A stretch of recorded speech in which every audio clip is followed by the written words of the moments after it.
Hello friends, आज की इस वीडियो में हम बात करेंगे मिष्ठान फूड पे। फ्रेंड्स, इसकी थोड़ी सी हिस्ट्री मैं आपको बताना चाहती हूँ क्योंकि बहुत से लोगों के बहुत सारे पैसे फंसे हुए होंगे और कुछ लोग फ्रेश एंट्री के लिए भी रेडी हो चुके होंगे, बट कुछ हिस्ट्री जानना बहुत ही ज़रूरी है अगर आपने इसमें इन्वेस्टमेंट कर रखी है या फिर आप करना चाहते हो। तो यहाँ पे भाई सबसे पहले तो जो हिस्ट्री है वो जानते हैं।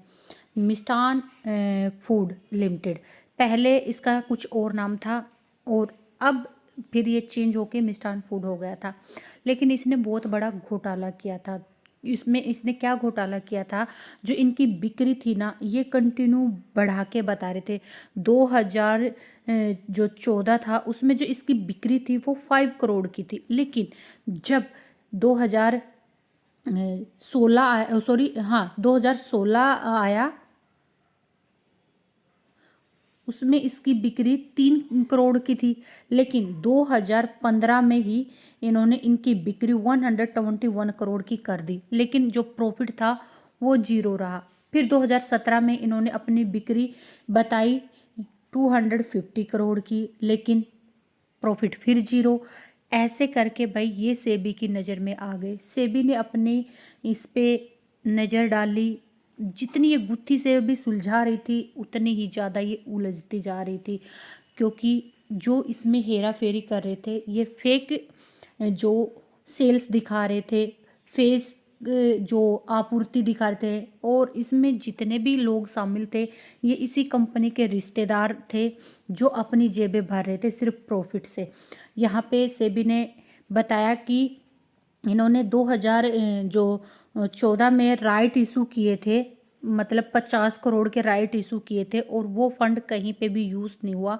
सिर्फ इस कंपनी में हेरा फेरी करने वालों की जेबों में वो पैसा गया और लोगों के पास कोई प्रॉफिट नहीं आया।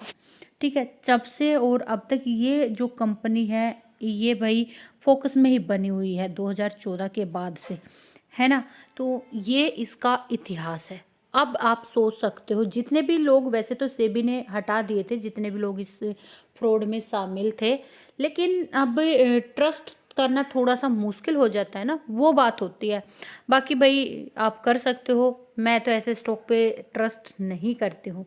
अब बात कर लेते हैं कि अब मिष्ठान फूड में क्या कुछ माहौल देखने को मिलेगा। वैसे तो देखो यहाँ से इसने स्पोर्ट लिया है जो कि 6.79 रुपीज़ से स्पोर्ट लेके ही अपसाइड गई है। यहाँ से हो सकता है कि अब रिकवरी देखने को मिल जाए। ठीक है, और बात करें अगर हम पुरानी इसकी, देखो ये स्टॉक कहाँ तक गया था, ये 35-36 तक गया था। यहाँ पे भाई कंपनी पहले कितने पे थी, देखो बिल्कुल जीरो पे चली हुई थी, 1 रुपये से भी कम पे थी, और फिर कंटिन्यू पर मंथ कंपनी ने अच्छे रिटर्न दिए। लेकिन जैसे ही सेबी की नज़रों में आया तो स्टॉक ने फिर इतना हाई कभी नहीं लगाया। ठीक है, अब बात कर लेते हैं आगे क्या कुछ इसमें रह सकते हैं टारगेट। यहाँ पे पहला रहेगा 7.98 का, फिर रहेगा 10.44 का। अगर नीचे के लेवल की बात करें तो भाई नीचे, अगर ये इसके नीचे जो कि इसने अभी लो लगाया था कुछ टाइम पहले 6.11 का ब्रेकडाउन कर देता है तो फिर भाई ये 2 रुपये तक जा सकता है। कोई भरोसा नहीं है ऐसे स्टॉक के। अगर हम फंडामेंटल देखते हैं तो भाई वैसे मैंने अभी देखे नहीं है फंडामेंटल, बस मैंने इसकी हिस्ट्री पढ़ी कि भाई क्या कुछ है इसमें। ठीक है, हिस्ट्री मैंने आपको बता दी कि भाई कितने बड़े झोल ये कर रहे थे, कितने सालों से कर रहे थे। ठीक है, पब्लिक को पागल बना रहे थे। उस टाइम पे कितने लोगों का कितना पैसा डूबा होगा इस स्टॉक में, है ना। तो ऐसे स्टॉक से बच के रहें। और ये एक कंपनी ऐसी नहीं है, बहुत सारी ऐसी कंपनीज हैं जिनमें इतना झोल चला हुआ है।